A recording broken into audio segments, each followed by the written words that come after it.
Assalamualaikum warahmatullahi wabarakatuh. Assalamualaikum warahmatullahi wabarakatuh. Innal hamdalillah nahmaduhu wa nasta'inuhu wa nastaghfiruh wa na'udzu billahi min shururi anfusina wa sayyiati a'malina may yahdihillahu fala mudhillalah wa may yudlil fala hadiyalah. Asyhadu an la ilaha illallah wahdahu la syarikalah wa asyhadu anna Muhammadan abduhu wa rasuluh. Ya ayyuhalladzina amanu ittaqullaha haqqa tuqatih wa la tamutunna illa wa antum muslimun. Amma ba'd, fa inna ahsanal kalami kalamullah wa khairal huda huda Rasulillah sallallahu alaihi wasallam wa syarrul umur muhdatsatuha wa kullu muhdatsatin bid'ah wa kullu bid'atin dhalalah wa kullu dhalalatin finnar. Para pemirsa dan para pendengar Roja TV dan Radio Roja, kaum muslimin dan muslimat yang dimuliakan Allah, alhamdulillah pada kesempatan pagi ini Allah Subhanahu wa taala masih melimpahkan nikmat dan karunia-Nya kepada kita semua. Alhamdulillah kita masih diberi kesehatan, kehidupan, dan Allah Subhanahu wa taala masih memberikan kepada kita nikmat Islam dan iman dan nikmat-nikmat lain yang tidak bisa kita sebutkan satu persatu. Kewajiban kita adalah mensyukuri nikmat-nikmat tersebut. Salawat dan salam atas Nabi kita Muhammad sallallahu alaihi wasallam, atas keluarga beliau, sahabat-sahabat beliau, dan siapa saja yang meniti sunnah beliau sampai hari kemudian. Para pemirsa dan pendengar kaum muslimin dan muslimat yang dimuliakan Allah, kita sampai pada pokok bahasan ya dari buku Mencetak Generasi Rabbani. Kita masih bersama buku tersebut, yaitu satu subjudul Mengapa Anak Berbohong. Itu masih berbicara tentang menanamkan salah satu akhlak mulia, yaitu jujur, dan lawannya adalah bohong ataupun dusta. Di sini kita akan coba mengangkat satu masalah ya yang kita temukan pada anak-anak kita, yaitu anak berbohong. Mungkin berbohong 1-2 kali, sesuatu yang mungkin masih bisa ditolerir ya, masih bisa diberi toleransi, masih bisa dimaklumi. Tapi kalau terus-menerus ya menjadi satu kebiasaan bagi dirinya, ya baginya, nah ini merupakan suatu sinyal bahaya. Ya, ini adalah satu peringatan ya bagi para orang tua jika mendapati anaknya kerap kali dan suka berbohong. Nah, apa saja penyebabnya? Kadang-kadang ya satu hal yang nggak siap dari orang tua adalah kejujuran anak. Kadang-kala membuat orang tua tidak siap. Sehingga ya ketika anak jujur dan itu membuat terkejut orang tua tidak siap untuk memberikan apresiasi terhadap kejujuran si anak dan fokus kepada apa yang dia dengar. Misalnya anak jujur tentang apa yang dia buat. Mungkin dia melakukan satu kesalahan dan dia jujur sama orang tuanya. Dia berkata kepada orang tuanya, "Ayah, ibu, saya melakukan ini." Apa reaksi orang tua? Orang tua fokus kepada apa yang disampaikan oleh anak. Dan kalau dia salah memberikan reaksi, ya, itu bisa membuat suatu kita katakan semacam trauma bagi anak untuk jujur. Mungkin dia berkata dalam hati, akibat dari jujur itu seperti ini. Ya, mungkin dia dapat hukuman yang berat dari orang tua, celaan, cercaan, cacian, makian, stigma buruk, bahkan vonis mungkin dari orang tuanya akibat kejujurannya. Nah, di sini kita harus proporsional ya, balance, yaitu memberikan sisi positif, ya, apresiasi bagi sisi positif yang ditunjukkan oleh anak, yaitu kejujurannya. Ya, mungkin itu suatu butuh perjuangan berat baginya untuk jujur terhadap sesuatu yang dia tahu orang tuanya pasti marah. Tapi kadang-kadang orang tua tidak memberikan apresiasi terhadap kejujurannya, justru yang menganggap itu seolah-olah tidak ada nilainya. Ya, maka habislah anak ini dimarahi misalnya, dihabisi oleh orang tuanya akibat kejujurannya. Nah, di sini para orang tua harus bisa bersikap bijak untuk menyelesaikan masalah anak. Dia banyak masalah, anak banyak berbuat salah, itu sesuatu yang dilakukan oleh manusia, bukan hanya anak, orang tua juga. Tapi mengapa anak salah lalu dia jujur?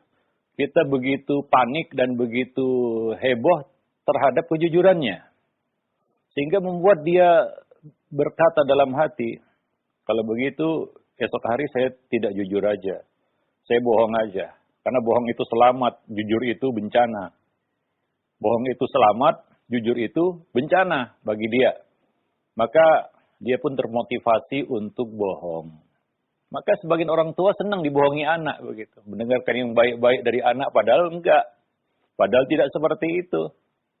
Anak bisa memanipulasi fakta, kenyataan dengan kebohongannya. Dan orang tua senang begitu ya dengan kebohongan si anak ini.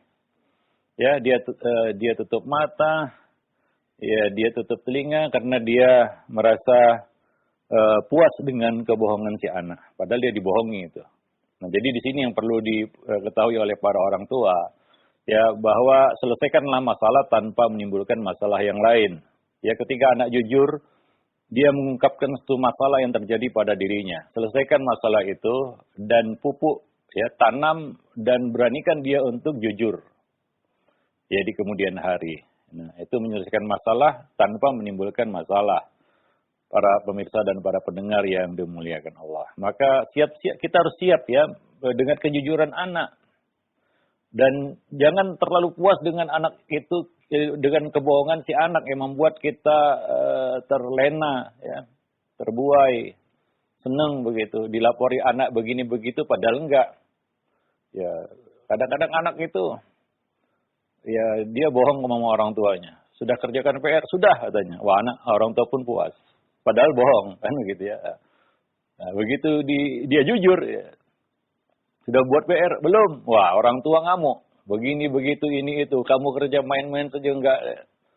Ya, ini tidak menyelesaikan masalah. Ya. Nah, akibatnya bagaimana? Besok ketika ditanya, kamu sudah buat PR? Dia jawab cepat, sudah. Padahal bohong, kan begitu. Nah, ini dilema sebenarnya. Ya, jadi orang tua juga harus siap dengan kejujuran anak. Sehingga ketika dia mendapatkan sesuatu yang tidak enak dari kejujuran si anak ini, ya dia bisa menyelesaikan masalah-masalah tersebut. Ya. Nah, jadi kita ingin tahu di sini mengapa anak kita atau anak-anak itu suka berbohong. Ada beberapa faktor ya. Yang pertama adalah anak tentunya tidak tahu hukum tersebut dan akibat yang muncul akibat bohong. Ya sebagian anak mungkin nggak tahu dia bahwasanya bohong itu adalah suatu yang haram, dilarang, tercela, ya. Walaupun itu di satu sisi dalam beberapa kondisi itu sepertinya menguntungkan bagi dirinya, ya sepertinya positif, ya sepertinya baik, ya tapi sebenarnya tidak baik. Ya, nah anak-anak perlu kita jelaskan ya bahwa bohong itu haram, bohong itu jalan mengantarkan kepada neraka, ya. Ya misalnya ada hadis Nabi, ya innar rajula yakdzib wa la yazalu yakdzib wa yataharral kadzib hatta yuktaba indallahi kadzdzaba. Wa innal kadzib yahdi ilal fujur wal fujur yahdi ilan nar. Bohong itu membawa manusia kepada kefajiran, kejahatan, keburukan, dan keburukan itu mengantar manusia kepada neraka. Nah, jadi kita jelaskan bahwa akibat buruk dari kebohongan itu adalah neraka, adalah kejahatan, keburukan, dan itu mengantar manusia kepada neraka. Ya, nah demikian. Jadi mungkin anak itu sengaja berbohong, padahal dia sadar ya bahwa dia telah memanipulasi satu kenyataan, mengungkapkan sesuatu yang tidak sesuai dengan kenyataan, dengan realita.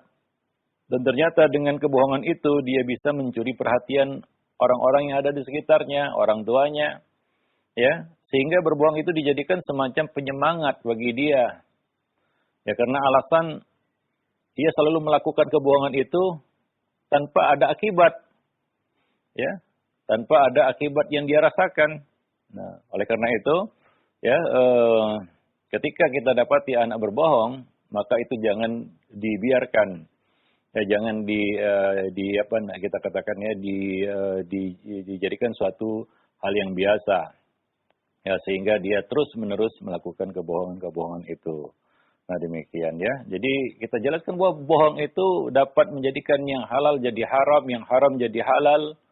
Ya, bohong itu dapat mengubah sesuatu yang baik menjadi buruk, bahkan memperparah sesuatu yang buruk menjadi lebih buruk lagi.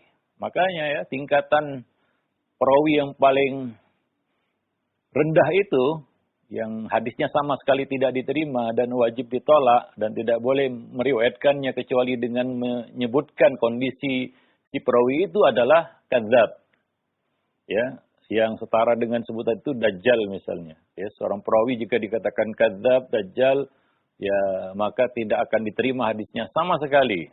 Ya, ditolak. Itu kondisi yang paling parah dari keadaan perawi. Ya, nah, lemah hafalan itu masih bisa terangkat. Di dalam istilah ilmu hadis ada namanya hasan li ghairihi, yaitu orang-orang yang lemah hafalannya mungkin bisa terangkat karena dikuatkan oleh orang lain yang memperkuat beritanya. Tapi kalau kadzab, ini kan susah untuk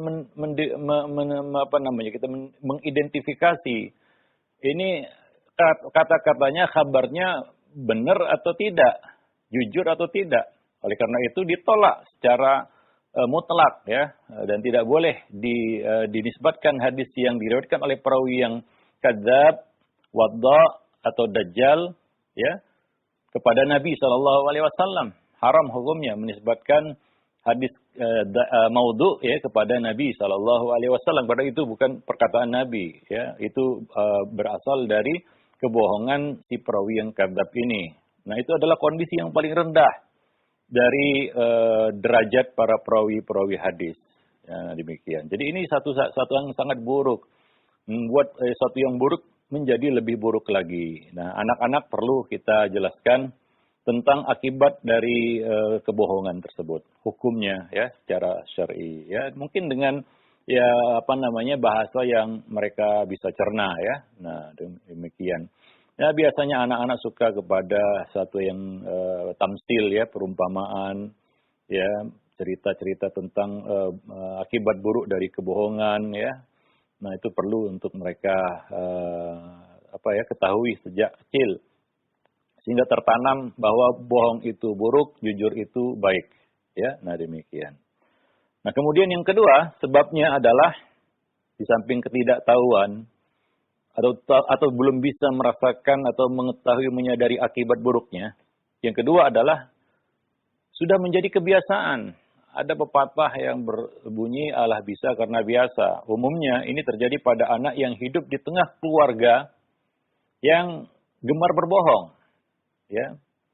Ayah, ibu, saudara-saudaranya, ya, menampilkan kebohongan.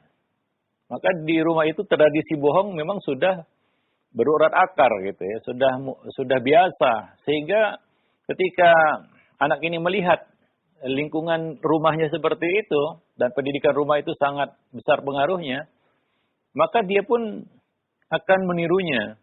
Maka anak itu belajar bohong sejak kecil, sejak dini. Nah, sehingga kebohongan menjadi suatu yang lumrah dan tidak tercela dalam keluarga tersebut. Ya, sehingga setiap anggota keluarganya memang pernah membohongi dan dibohongi. Ya, nah demikian. Sehingga bohong sudah menjadi budaya lokal di keluarga tersebut. Nah, ini ya kita lihat juga banyak, ya kita katakan, ya ini kelalaian kepala keluarga juga. Dalam hal ini adalah ayah atau suami, ya, membiarkan kebohongan-kebohongan ini terjadi di rumah. Nah, ini sangat buruk. Maka kalau bisa, ya, di rumah, ya, kita sebagai kepala keluarga harus memperhatikan hal ini. Jangan sampai budaya bohong ini menjadi budaya lokal di keluarga kita. Itu terbiasa. Ya, si abang membohongi si adik, adik berbohong sama abangnya, sama kakaknya, ya, suami bohong sama istrinya, istri bohong sama suaminya, ya. Orang tua bohong sama anaknya, anak membohongi orang tuanya, itu sudah biasa. Ya, seolah-olah tidak ada sesuatu yang buruk terjadi, ya ini sangat jelek. Ya, dan akibatnya wajar kalau anak ini lihai berbohong. Dan ingat, ya, bohong-bohong kecil itu akan mengantar kepada bohong-bohong besar. Sampai kepada bohong yang berbau kriminal, penipuan. Penipuan itu kan bohong. Ya, dan ini sudah tingkatannya lebih parah lagi, ya, apabila bohong itu disertai dengan tindakan kriminal, kejahatan. Bohong untuk kejahatan. Nah, itu sangat parah, ya. Nah, demikian. Yang lebih parah lagi itu bohong dalam urusan agama. Ya. Nah, ada bohong untuk memanipulasi suatu hukum agama atau tentang agama. Sekarang orang mudah berbohong dalam urusan agama. Ya, nah demikian. Nah, itu ya berawal dari bohong-bohong kecil yang sudah tertanam dari kecil. Nah, sehingga ketika dia tumbuh dewasa, udah biasa dia melakukan kebohongan-kebohongan itu. Bahkan ada sebagian orang ini paling parah ya. Dia sadar dia bohong dan orang tahu kebohongannya, tapi dia tidak merasa melakukan sesuatu yang buruk. Nah, ini orang yang sudah dikatakan muka tembok ya. Dia berbohong, ketahuan bohongnya, dan dia tahu orang-orang mengetahui kebohongnya, tapi dia tidak merasa ada sesuatu gitu ya. Ini sudah hilang sensitivitasnya ya. Sensitivitas kejujurannya sudah hilang ini, sudah susah dibawa kepada kejujuran kalau seperti itu. Nah, demikian. Jadi hati-hati jangan sampai anak itu berbohong karena sudah menjadi kebiasaan, dan ini tentunya tidak terlepas dari andil para pendidiknya. Ya, saya pernah cerita kemarin ya tentang lembaga pendidikan itu juga harus dijauhkan dari kebohongan ini. Nah, kalau kebohongan itu dilakukan secara sistematis dan dilihat oleh anak didik, anak murid, wah ini luar biasa ya, pendidikan yang udah hancur lebur lah kalau kita katakan ya. Jika anak didik murid itu melihat kebohongan dilakukan oleh lembaga pendidikan, kita nggak tahu lagi, tidak bisa membayangkan bagaimana generasi-generasi yang tumbuh dan terdidik dengan cara seperti itu, ya. Nah, jadi memang suatu hal yang berat ya bagi para pendidik untuk ya menanamkan kejujuran ini. Lebih-lebih ya kita yang bergelut di bidang pendidikan, ya baik itu di rumah maupun di sekolah ya. Nah, kejujuran itu harus ya menjadi suatu kita katakan judul utama ya di dalam pendidikan kita. Nah, demikian. Wallahu a'lam bishawab. Oleh karena itu kita sampai kepada poin yang ketiga. Kadang-kadang anak itu bohong karena bercanda, gurauan. Nah, dalam Islam ya sampai bercanda pun sebenarnya nggak boleh berbohong. Ya, Nabi berkata, "Inilah amzah, walakin la aqulu illa haqqan." Aku juga bercanda. Nabi manusia biasa, Nabi juga bercanda ya bersama para sahabat-sahabat beliau, tapi aku tidak berkata kecuali yang benar. Artinya canda Nabi itu jujur. Canda Nabi itu tidak berbau kebohongan, tidak ada unsur kebohongan. Nah, kita ya kadang-kadang ya karena ingin bohong ya bercanda begitu ya. Bercanda karena ingin bohong. Nah, demikian ya. Nah, jadi itu yang kadang-kadang kita lihat sebagian orang ya memanfaatkan situasi bergurau atau bercanda untuk berbohong. Maka dari itu Nabi menjamin ya bagian istana di bagian tengah surga bagi orang-orang yang berkata jujur walaupun sedang dalam konteks bercanda atau bergurau ya. Orang yang berkata jujur ya, orang berkata benar walaupun dalam konteks dia bercanda. Nah, kadang-kadang canda kita itu kan kebablasan. Ya, nah anak-anak kadang-kadang ya ini satu jenis bohong ya, bohong ketika bercanda.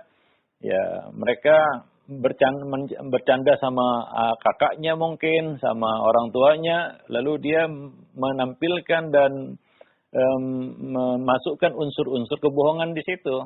Nah, ini juga harus kita antisipasi ya supaya dia tidak bohong walaupun dalam konteks bercanda. Nah, demikian. Wallahu a'lam bishawab. Ya, nah demikian. Contoh canda Nabi ya. Ya, Anas bin Malik menukilkan salah satu canda Nabi bahwa Nabi pernah memanggil Anas bin Malik dengan sebutan ya dzal udunain. Wahai pemilik dua telinga. Ya, jadi Nabi bercanda dengan Anas bin Malik ya, tapi satu ya ini satu hal yang jujur benar kan begitu ya. Nah, ya pemilik dua telinga itu canda Nabi kepada Anas bin Malik. Itu satu contoh.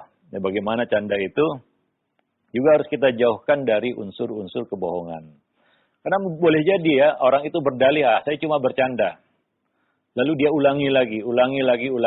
Sehingga kadang-kadang dia nggak bisa membedakan, dia sedang bercanda atau sedang serius. Nah, akhirnya ke bawah-bawah itu, pada saat dia perlu serius, dalam konteks yang lebih formal, artinya ini bukan canda, dia juga berdusta, dia juga berbohong. Nah, demikian. Wallahu a'lam bishawab. Maka dari itu hendaknya ya kalau anak ya Ya, salah satu cara untuk mencegah itu, jika dia berbohong, jangan kita respon dengan misalnya kita suka, tertawa ya ketika anak berbohong saat bercanda. Ya mungkin candanya juga lucu, menghibur kita, itu jangan kita dukung ya, jangan kita jangan kita setujui, jangan kita seolah-olah mengiyakan, membenarkan canda bohongnya itu. Wallahu a'lam bishawab. Baik. Itu yang ketiga. Yang keempat, salah satu faktor atau sebab anak itu berbohong adalah untuk menghindari hukuman dan cari selamat. Seperti yang kita sebutkan tadi ya sebelumnya. Kadang-kadang anak kita berbohong untuk cari selamat. Karena dia lihat ketika dia jujur, ya dia dihukum. Ketika dia bohong, dia selamat, ya dia terhindar dari sanksi. Maka tentunya ya naluri manusia yang polos itu akan memilih untuk selamat dari sanksi dan hukuman. Kita akan singgung juga ya bahwa pendidikan itu tidak identik dengan hukuman. Ya, pendidikan bukan hukuman. Kadang-kadang kita sebagai pendidik, guru, orang tua merasa naik martabat kita kalau kita bisa menghukum anak didik. Maka di sana ada guru yang hobinya menghukum. Karena dia merasa dia bisa menunjukkan eksistensinya sebagai guru ketika dia mampu dan bisa menghukum. Maka hukuman jadi tujuan itu. Ya, padahal hukuman kan bukan tujuan, itu adalah wasilah untuk memperbaiki sesuatu yang salah atau yang tidak benar ya, itu hukuman. Filosofi hukuman itu seperti itu, tapi sebagian orang justru menjadikan hukuman sebagai tujuan. Nah, ini tentunya keliru ya. Nah, dan ini cenderungnya bagaimana ya terhadap anak didik? Anak didik akan memilih bohong untuk selamat dari hukum. Ya, ketika hukuman itu dijadikan sebagai satu tujuan, maka apa yang terjadi? Anak akan berusaha untuk menghindari hukuman itu. Walaupun dengan cara berbohong. Maka dia pun akan mempelajari cara berbohong yang paling canggih, yang paling hebat hingga tidak terdeteksi oleh gurunya misalnya, oleh orang tuanya. Ya, bohong itu kan bisa dipelajari. Sehingga ada orang itu memang lihai berbohong, nggak bisa dideteksi kebohongannya, begitu ya. Ya kan sebagian perawi juga ya, ada yang jelas kebohongannya, ya bisa jadi matan hadisnya isi. Ada sebagian perawi kadzab itu hampir nyaris tidak bisa terdeteksi kebohongannya. Hanya dengan melihat matannya misalnya. Ternyata kebohongannya ada pada sisi sanadnya. Yang mungkin luput dari perhatian ya ulama ataupun para ahli. Nah, maka ya itu tadi. Ya karena kita mendorongnya untuk lihai berbohong. Ya. Nah, maka dari itu salah satu sebab anak itu berbohong adalah untuk menghindari sanksi ya dari pendidiknya. Untuk cari selamat. Maka saya buka tadi ya di awal ya kadang-kadang orang tua nggak siap dengan kejujuran anaknya. Orang tua tidak siap dengan kejujuran anaknya sendiri. Ya, sehingga ya sisi positif ini tenggelam. Ya, yang muncul adalah kemarahan. Ya, karena jujur anak ini muncul marah. Ya, sementara ini akan menenggelamkan sisi baik anak ini, dia mau jujur. Ya, kita sebut sebelumnya bahwa kalau kita berhasil menanamkan kejujuran pada anak, berarti kita sudah menyelesaikan 50% separuh dari masalah-masalah pendidikan. Ya, sangat repot, susah apabila anak ini terbiasa bohong. Dan apalagi kita nggak bisa mendeteksi kapan dia jujur, kapan dia bohong. Ya, ini akan merepotkan pendidik. Khususnya orang tua. Ya, dan sangat mudah untuk kita menyelesaikan masalah-masalah anak.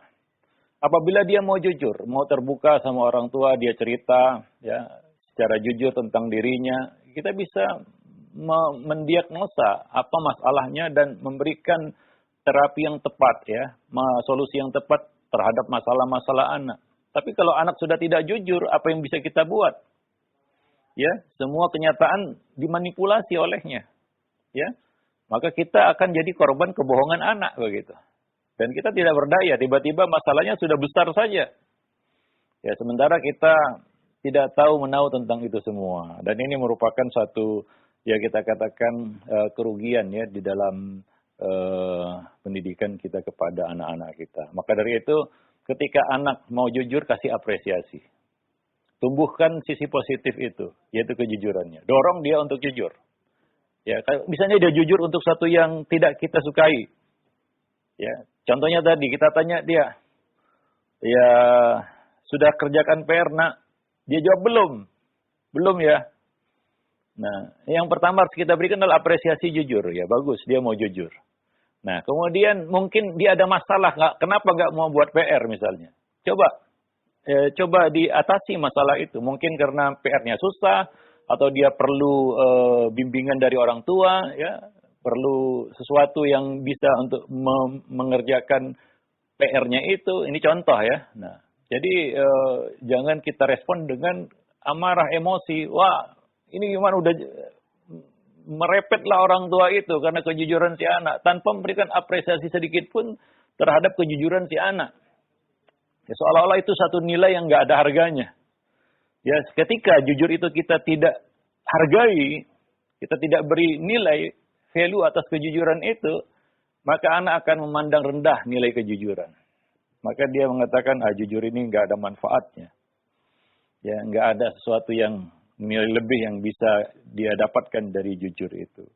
Nah demikian. Wallahu a'lam bishawab. Nah demikian. Jadi ya coba kita identifikasi kebohongan pada anak itu. Mungkin dia bohong ketika dia mau cari selamat dari sebuah sanksi ataupun hukuman. Nah ini perlu kita atasi. Ya. Nah kita atasi. Maka kita katakan tadi sebenarnya kita bisa mendidik tanpa hukuman. Ya, kita bisa mendidik tanpa hukuman. Ya, nah demikian. Dan Nabi juga ya, ada beberapa bentuk sanksi di dalam Al-Quran. Dan tidak selalu Nabi sampai kepada opsi terakhir. Contohnya memukul istri. Itu memang dibolehkan ayat. Tapi Nabi tidak pernah sampai kepada opsi itu. Ya, paling mentok itu pisah ranjang itu. Ya, selesai di situ. Nah demikian ya. Maka Nabi tidak pernah memukul istri dan memukul anak-anak. Walaupun ada izin mukul anak-anak, ada. Yaitu ketika dia tidak mau sholat di usia 10 tahun. Pukullah mereka, kata Nabi SAW. Tapi Nabi tidak pernah melakukan opsi itu ya. Nah demikian. Walaupun itu dibolehkan. Itu legal ya. Dengan dengan kita kata aturan-aturannya tentunya ya. Dengan kriteria memukul yang dibenarkan secara syar'i. Namun itu pun Nabi tidak pernah sampai ke tahapan itu. Nah demikian. Wallahu a'lam bishawab. Jadi perlu kita antisipasi ya kebohongan anak karena faktor ini, yaitu dia ingin selamat dengan kebohongannya. Ya, dia ingin selamat dengan kebohongannya. Ya, nah maka di sini ya kita ketika dia bohong, ya karena tidak mengerjakan PR. Contoh ini ya, dia bohong, dia berkata, kita tanya ya, ini contoh aja, sudah buat PR nak? Dia jawab, sudah. Gitu. Dia bohong ini ya, PR belum dia kerjakan dan dia berbohong. Nah kita harus beri porsi, ya nasihat lebih kepada bohongnya ini, bukan kepada tidak mengerjakan PR-nya. Kadang-kadang kita luput bohongnya ini. Dan kita fokus kepada marwah, kamu nanti di mari guru gini, bapak sudah bayar uang sekolah mahal. Bohongnya nggak kita sentuh itu. Bohongnya itu tidak menyelesaikan masalah. Nah demikian. Jadi ya kita harus fokus kepada pertama ya bohongnya dulu ini. Ya, nah ini salahnya kan ada dua di sini. Pertama bohong, yang kedua dia tidak buat PR. Nah kita harus beri porsi ya nasihat ya, bimbingan, peringatan yang lebih atas kesalahan bohongnya.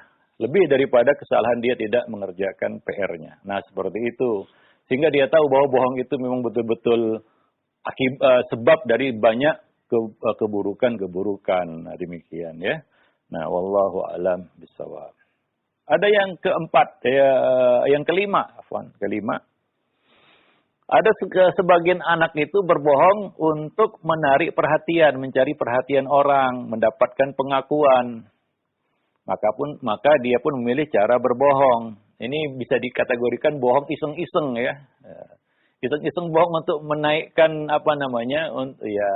sebagian orang-orang yang ya punya penyakit megalomania ya begitu ya. Dia suka berbohong, memanipulasi kenyataan dirinya untuk menarik perhatian orang, untuk dapat pengakuan, untuk mendapatkan eksistensi, padahal tidak seperti itu. Ya, nah demikian. Tapi walaupun seperti itu, ini adalah sesuatu yang buruk, ya. Nah demikian. Ya, kadang anak suka menceritakan sesuatu yang fiktif, imajinatif, aneh, ya, hanya untuk ya menarik perhatian orang lain. Jangan dibiarkan, walaupun ini tergolong bohong iseng-iseng ya, dan ini juga dilakukan oleh oleh orang tua. Nah, contohnya ya seperti ini ya, untuk menarik perhatian dia mungkin cerita tentang dirinya. Wah, saya tadi bisa jawab pertanyaan guru, padahal enggak kan begitu ya.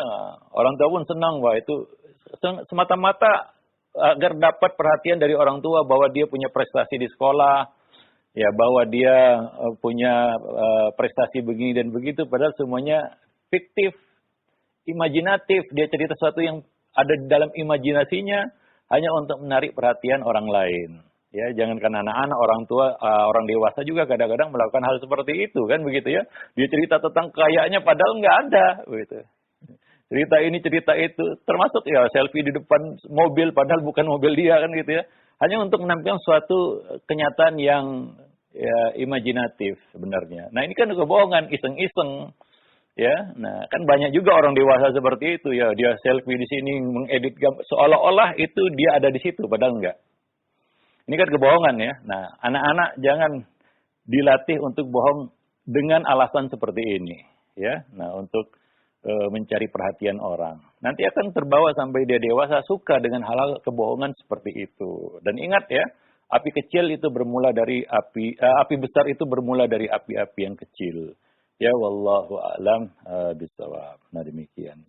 Nah, kemudian yang ke-7, sebagian anak itu berbohong untuk mewujudkan keinginan pribadi. Ya, supaya dapat hadiah dari orang tuanya, dia berbohong, ya, supaya dapat keluar main-main, dia berbohong, ya. Dan banyak lagi, ya, untuk mewujudkan kepentingan, keinginan pribadi anak itu berbohong. Ya, maka jangan dibiarkan ketika dia bohong untuk alasan seperti ini ya. Nah, ya kadang-kadang orang tua juga ini disinggung Nabi di dalam hadis. Ya, ada seorang ibu memanggil anaknya. Ya, memanggil anaknya Abdullah bin Amir ketika itu.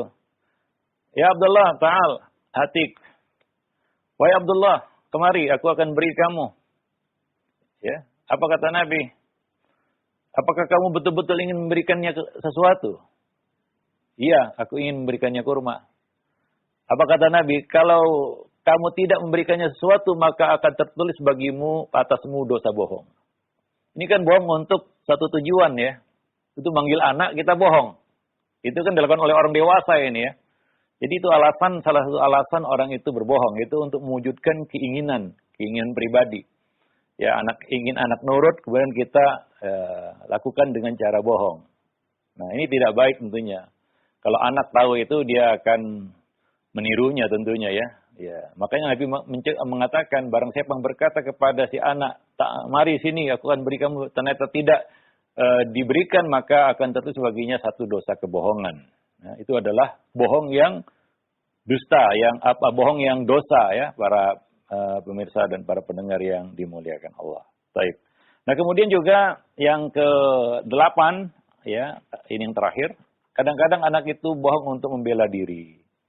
Ya, untuk membela diri ketika terpojok ya itu ya biasa dilakukan oleh ya manusia. Ketika dia terpojok, dia berbohong, ya dia ingin selamat dari satu situasi dan kondisi dengan berbohong, ya. Nah, maka dari itu orang tua jangan memaksa si anak untuk bohong.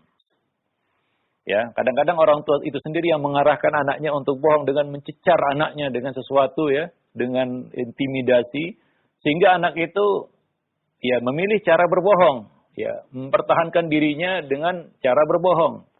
Yang menggiringnya kepada kebohongan itu justru orang tuanya sendiri. Jadi rangsang anak untuk jujur, ya, beri dia satu keleluasaan untuk jujur, Jangan kita persempit ruang baginya hingga memaksanya untuk berbohong. Karena salah satu alasan orang itu berbohong adalah karena untuk membela diri. Ya, maka cara yang tidak baik dalam pendidikan adalah terus memojokkan si anak. Ya, macam polisi menginterogasi maling. Ya, ini anak bukan penjahat ya. Sehingga kita cecar dia dengan pertanyaan-pertanyaan yang memberatkan seolah-olah kita itu ya petugas polisi yang sedang menginterogasi penjahat begitu ya. Ya sehingga ya mau nggak mau ya anak itu berbohong dia akhirnya. Nah, jadi ya kita harus ya melakukan pendekatan yang lebih persuasif, yang lebih humanis, yang lebih lembut, yang lebih bijaksana kepada anak sehingga anak itu dia tidak merasa terbebani untuk jujur. Ya, kita ingin menyelesaikan masalah anak. Ya, jangan kita pojokkan dia sehingga dia berusaha untuk membela diri dengan kebohongan. Ya, ini masalah nggak selesai, muncul masalah baru yaitu kebohongan. Ya, nah demikian. Ya, nah jadi secara tidak kita sadari justru kita sebagai orang tua yang memojokkan anak itu ya, yang mengarahkan anak itu untuk berbohong. Sementara anak itu sebenarnya mau jujur dia, cuma ya karena terus didesak dan lain sebagainya, akhirnya dia berbohong. Kadang-kadang kita tahu kebohongan anak. Ya. Lalu kita cecar dia sehingga muncul bohong yang lain. Ya. Nah, selaku orang tua kita tahu anak itu berbohong. Ya sudah. Kita atasi ini bohongnya. Jangan kita sudutkan terus sehingga dia berbohong, kemudian dia tutupi kebohongannya dengan kebohongan yang lain lagi, muncul lagi kebohongan yang lain, makin banyak bohongnya, ya karena alasan membela diri. Ya, dan justru bohong-bohong yang berantai ini itu dari orang tua. Nah, itu maksud kita di sini ya. Wallahu a'lam bishawab. Nanti akan kita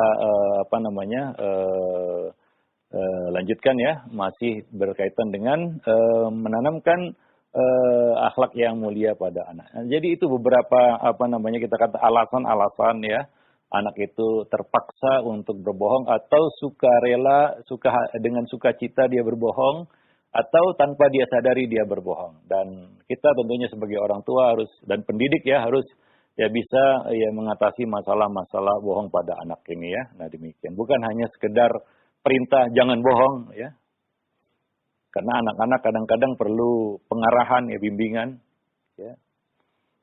Bukan hanya tidak hanya cukup dengan kata-kata jangan bohong ya, perlu dibimbing dan dituntun untuk mengungkapkan ya potensi kejujuran pada dirinya, akhlak jujur pada dirinya. Wallahu a'lam bishawab. Demikian para pemirsa dan para pendengar kaum muslimin dan muslimat yang dimuliakan Allah, mudah-mudahan ya bermanfaat ya.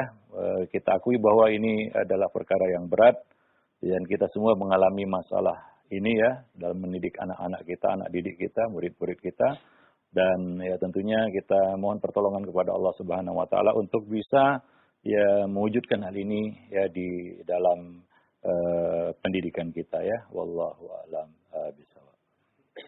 Ya, baik, syukran atas materi yang telah disampaikan di kesempatan pagi hari ini. Ya, materi yang sangat penting sekali, bagaimana anak bisa berbohong, sebab-sebabnya dan bagaimana tata cara mengatasinya. Dan mudah-mudahan ini yang bermanfaat untuk kita semua.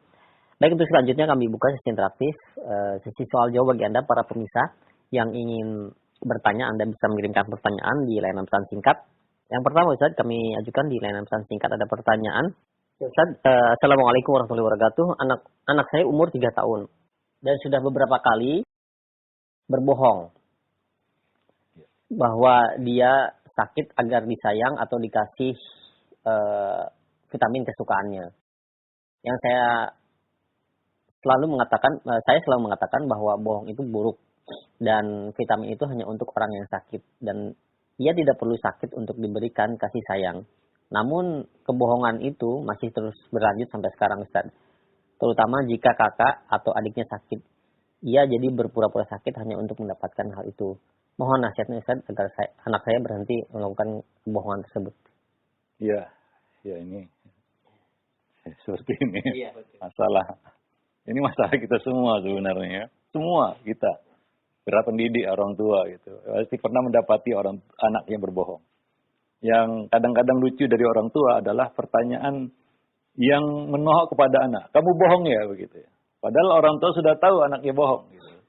Tapi dia kejar anaknya itu dengan pertanyaan, kamu bohong ya? Gitu. Sehingga kadang-kadang anak itu bohong untuk memberikan jawaban. Enggak katanya, padahal bohong. Orang tua tahu, itu kan konyol sebenarnya. Yang sebenarnya pertanyaan itu nggak perlu lagi kita lontarkan kepada anak.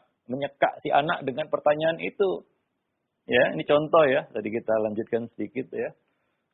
Orang tua kan sering berkata itu kepada si anak. Kamu bohong ya? Gitu. Adalah orang tua ini tahu ya anaknya bohong ini ya. Lalu si anak menjawab, enggak katanya. Ya bohong lagi dia kan gitu. Karena ya, pertanyaan yang memojokkan seperti itu. Ya kalau kita tahu anak kita berbohong, atasi. Ya atasi itu, kan begitu ya. Sehingga kita yang menutup, orang tua yang menutup celah untuk bohong itu. Dan ya tadi kita sebutkan ya, menanamkan kejujuran pada anak. Nah ini perlu waktu, sabar juga. Ya, pelan-pelan. Ya, nah, sehingga jujur itu adalah sesuatu yang benefit bagi anak, menguntungkan bagi dia kalau jujur begitu. Ya, nah demikian ya. Nah, dan perlu kita kasih satu ya itu shock ya terapi ya ketika dia bohong kita tidak mendapatkan apa yang diinginkan. Ya. Nah, kita ya, ketika anak itu bohong, tidak harus kita ungkapkan kepada anak kamu bohong gitu. Kita tahu itu masalahnya. Ya. Nah, tapi coba dengan pendekatan yang lain ya, yang mana kita memunculkan pada dirinya ya bahwa jujur itu adalah suatu yang baik dan mendatangkan satu yang menguntungkan baginya, ya. Nah demikian. Ya perlu juga ya tadi kita katakan yang pertama ya dia tahu kalau anak 3 tahun ya tentunya masih sangat polos dan belum bisa mencerna apa yang kita sampaikan dengan kata-kata. Ya mungkin dengan satu yang bisa mengarahkannya kepada kejujuran ya tentunya di sana ya kita mengenal anak kita ya. Orang tua lebih mengenal anaknya daripada orang lain. Ya kita tahu kebiasaan anak, apa yang dia sukai ya. Nah, dan ingat ambil momen-momen kejujuran pada anak itu sangat penting. Yaitu momen kejujuran maksudnya di sini adalah ketika dia jujur, kita harus beri apresiasi yang setinggi-tingginya kepada si anak ketika dia menampilkan kejujuran. Itu penting. Karena anak usia 3 tahun ya kadang diomongi belum bisa ya. Nggak seperti anak yang sudah di atas 5 tahun. Yang sudah bisa diomongi, bisa memahami apa yang kita sudah mumayyiz lah kita katakan. Tapi kalau 3 tahun kan tidak. Ya masih sangat kecil dan dia perlu melihat nyata tentang kejujuran ya. Dan melihat secara nyata juga keburukan akibat kebohongan gitu. Dia belajarnya dengan apa yang dia dengar dan apa yang dia lihat. Ya. Nah, dia belum bisa mencerna dan memahami tentang bohong itu bahaya, dosa ya namanya juga belum mukallaf kan begitu ya. Nah, tapi yang penting adalah ambil momen-momen di anak itu jujur, itu momen yang paling ya perlu dicatat ya, di-note oleh orang tua gitu. Ketika anak itu jujur, ambil momen itu. Beri dia apresiasi setinggi-tingginya. Karena kejujurannya, dia berani jujur, dia mau jujur. Walaupun isi jujurnya nggak enak kan gitu ya. Ya, tapi ya, puji dia karena kejujurannya. Kalau perlu kasih hadiah karena kejujurannya ya. Wah, kamu jujur. Nah ini dia apa namanya? Rewardnya karena jujur. Sehingga dia betul-betul memandang kejujuran itu satu nilai yang tinggi, nilai yang lebih begitu ya. Nah, itu cara untuk menanamkan kejujuran pada anak. Jangan dianggap biasa saja ketika anak jujur, biasa, jujur itu harus, kan begitu ya. Dia belum ngerti itu. Ya, nah demikian. Jadi ya, kadang-kadang orang tua kurang bisa memanfaatkan kondisi anak di mana dia jujur. Ya, itu salah satu cara kita menanamkan kejujuran di situ ya. Nah demikian. Ini masalah kita di dalam pendidikan dan untuk menanamkan suatu sifat yang baik. Ya, karena lawan jujur ini kan bohong. Kita menanamkan kejujuran artinya mengikis kebohongan. Kita menumbuhkan kebohongan artinya kita mematikan kejujuran. Itu dua sisi yang nggak akan bisa bertemu, ya, yang nggak akan bisa sejalan gitu. Nah, maka dari itu, ya, ketika kita ingin mengangkat kebohongan pada anak, ya tanamkan kejujuran. Ya, nah itu perlu waktu sabar ya. Terus menerus namanya tarbiyah kan, ya itulah dia ya. Seperti kita menanam pohon, ini namanya tarbiyah dan Allah memiliki nama Ar-Rabb, ya, ya. Itu karena Allah yang membina alam ini, menciptakan alam, itu makna dari rububiyah, Rabb, menciptakan manusia, penciptaan, salah satu makna dari Rabb. Coba lihat bagaimana Allah mencipta. Menciptakan manusia. Dari setetes mani, ya, yang kecil, mikrobiologi yang sangat kecil, kemudian membelah menjadi besar, akhirnya menjadi sebuah janin, dan seterusnya akhirnya tumbuh menjadi seorang anak manusia, lahir ke dunia dari kecil sampai besar, dan akhirnya menjadi manusia yang sempurna. Itu proses, itulah dia tarbiyah. Ya, harus ada proses yang dijalani, bukan main sulap, kan begitu ya, langsung jadi begitu ya. Ini bukan sulap, ini bukan sihir. Ya, ini adalah tarbiyah, maka perlu proses, sabar menjalaninya, pelan-pelan ya, menanamkan itu. Yang perlu konsistensi di sini. Terus kita tanamkan kejujuran, hingga akhirnya kebohongan itu akan hilang. Ini dua mata uang nggak akan bisa ketemu itu.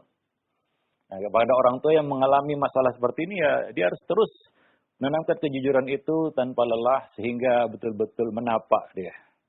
Ya, nah demikian. Ya, seperti itu.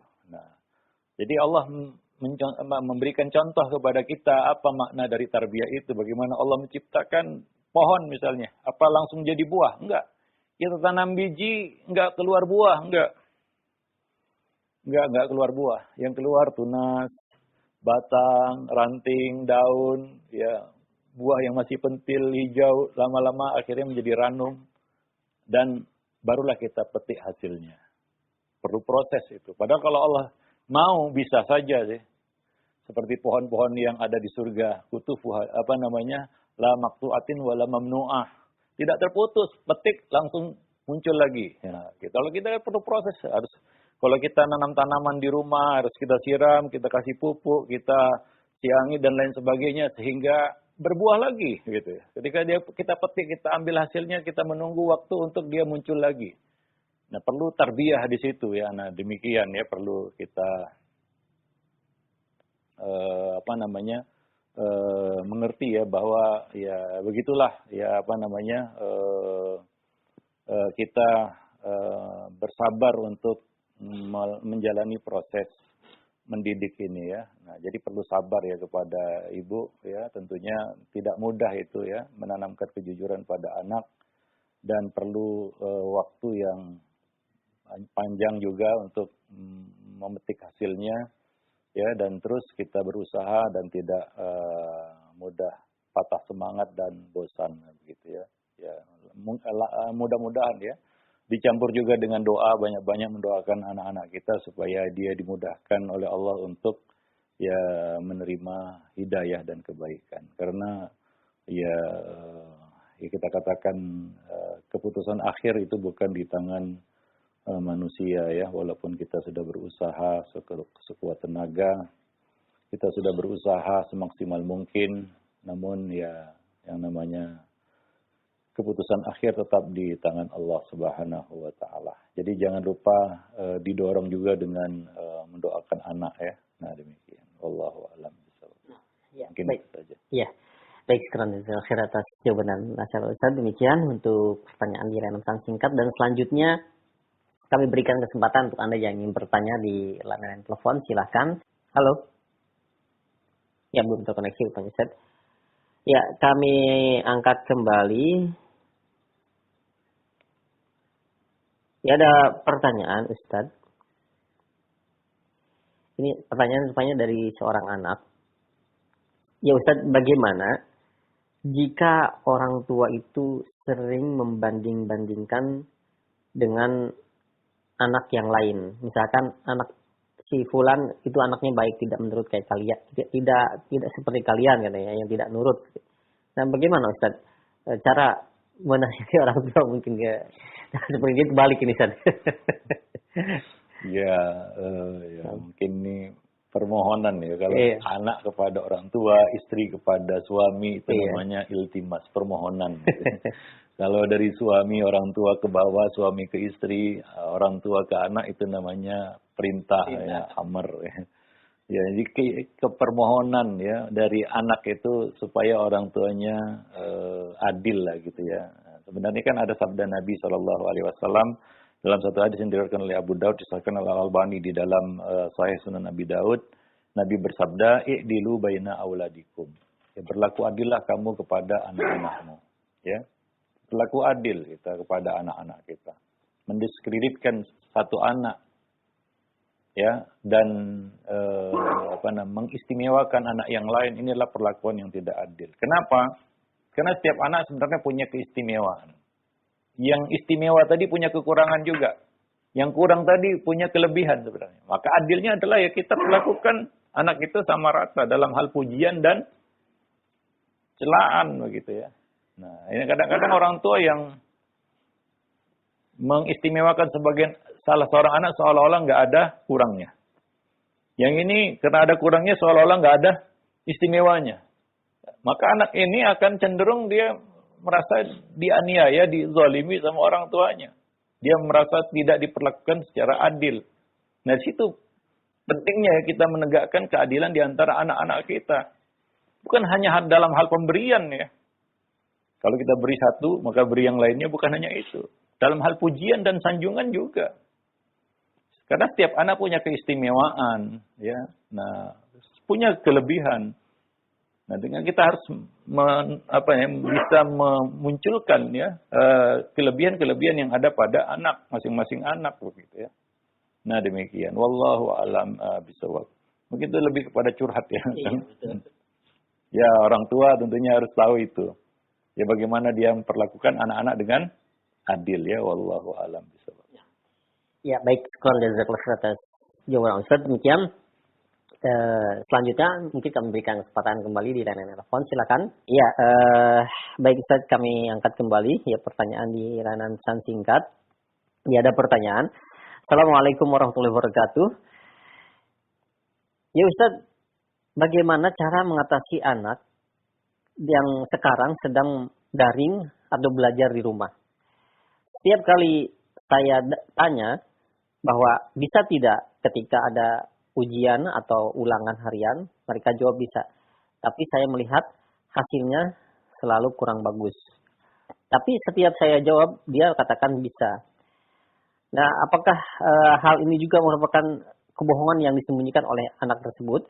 Karena saya pun tidak bisa mendidik atau mengikuti pelajaran yang diajarkan oleh guru mereka di sekolah, yang diajarkan di rumah, Ustaz. Nah, bagaimana nih permasalahan, Ustaz? Mungkin ini orang tuanya tidak bisa mengajarkan karena pendidikan sudah beda gitu kan. Iya. Tapi hasilnya juga selalu kurang memuaskan. Tapi ketika ditanya anaknya itu dia selalu bisa bilang gitu. Iya. Tadi kita sebutkan salah satu sebab ya anak itu berbohong adalah untuk menghindari sanksi, untuk mencari selamat ya. Ya, supaya tidak dicecar dengan pertanyaan-pertanyaan lanjutan, dia putus itu dengan mengatakan bisa selesai. Maka dari itu tadi kita sebutkan, ya orang tua harus siap juga dengan ini ya. Artinya ya tidak perlu kita terus mengorek-ngorek tentang kebohongannya itu sehingga mungkin dia akan bohong lagi nanti ya. Tapi ya kita berusaha untuk mengatasi masalahnya di sini. Mungkin dia sebenarnya susah ya untuk memahami pelajaran. Mungkin perlu ada bantuan, misalnya memanggil guru ke rumah. Dalam hal-hal yang dia jeblok misalnya bahasa Arab dia jeblok ya. Tapi ketika tanya kamu bisa ya. Cepat dia, ya bisa. Tapi kita tahu hasilnya tidak seperti jawabannya ya. Nah, jadi kita atasi masalahnya. Kalau kita kejar terus, dia akan bohong terus. Iya. Bukan dicari yang berbohong ya, Ustaz. Ah iya. Maka di sini ya kita berusaha untuk ya mengatasi masalahnya kan gitu ya. Nah, misalnya ya ternyata dia perlu di luar itu ya. Misalnya dia kurang memahami apa yang disampaikan guru kan begitu ya. Nah, perlu mungkin, kalau kita bisa mengajarnya langsung mungkin selesai ya urusannya.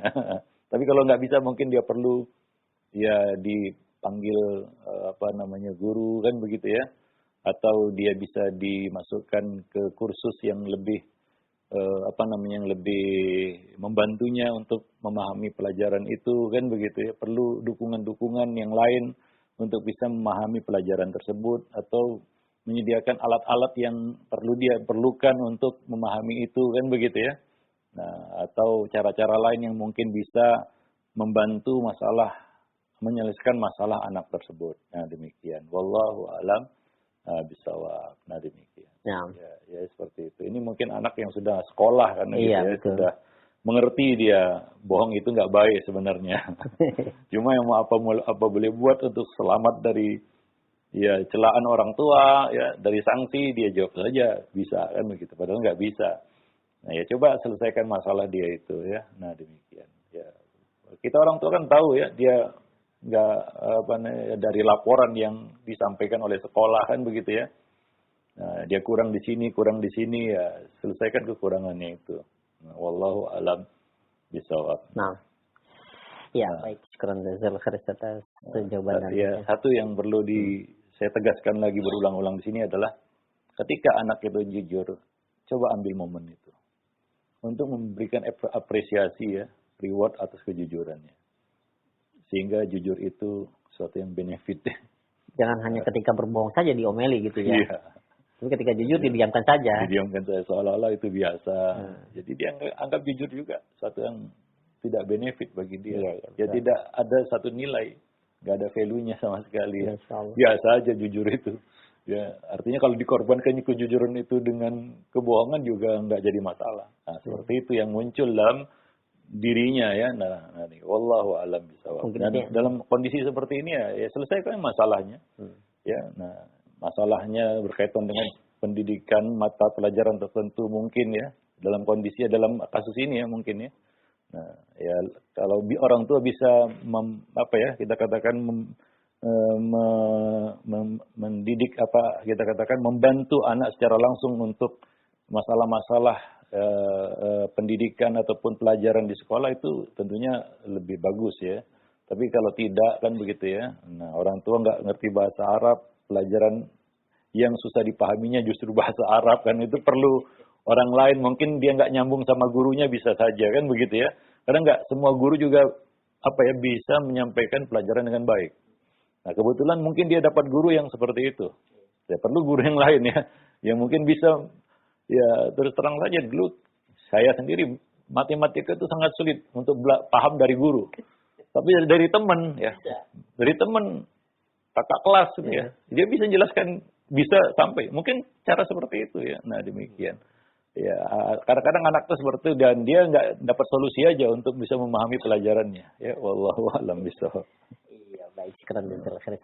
Ya, mungkin sampai di sini dulu pertemuan kita pada kesempatan pagi ini, mudah-mudahan bermanfaat. Aku qauli hadza, astaghfirullah li wa lakum lisairil muslimin, innahu huwal ghafurur rahim.